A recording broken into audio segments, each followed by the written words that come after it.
বন্ধুরা, আজকে সকাল 11টা থেকে কিন্তু নতুন এসআইআর ভোটার লিস্ট ডাউনলোড করা শুরু হয়ে যাবে, অর্থাৎ অনলাইন প্রসেস শুরু হয়ে যাবে। তার আগে বন্ধুরা, আমি তোমাদের একটা প্রসেস দেখিয়ে দিচ্ছি, সেটা খুব সহজ পদ্ধতি তোমরা করতে পারবে। না করতে হবে কোনো অ্যাপ ডাউনলোড, না করতে হবে কোনো ওয়েবসাইট ভিজিট, শুধুমাত্র মেসেজের মাধ্যমে তোমরা নতুন এসআইআর লিস্ট দেখতে পাবে, কার নাম বাদ গেছে বা কার নাম অ্যাপ্রুভ হয়েছে।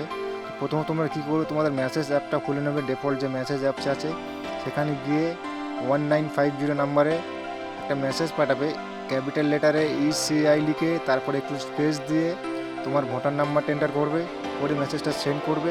করার পরে একটু পরে তোমার ভোটার ডিটেলস পুরোপুরি দিয়ে দেবে, এবং সেই মেসেজের মধ্যে কোনো এক জায়গায় লেখা থাকবে তোমারটা অ্যাপ্রুভ হয়েছে নাকি রিজেক্ট হয়েছে নাকি অ্যাডিজেকশান আছে।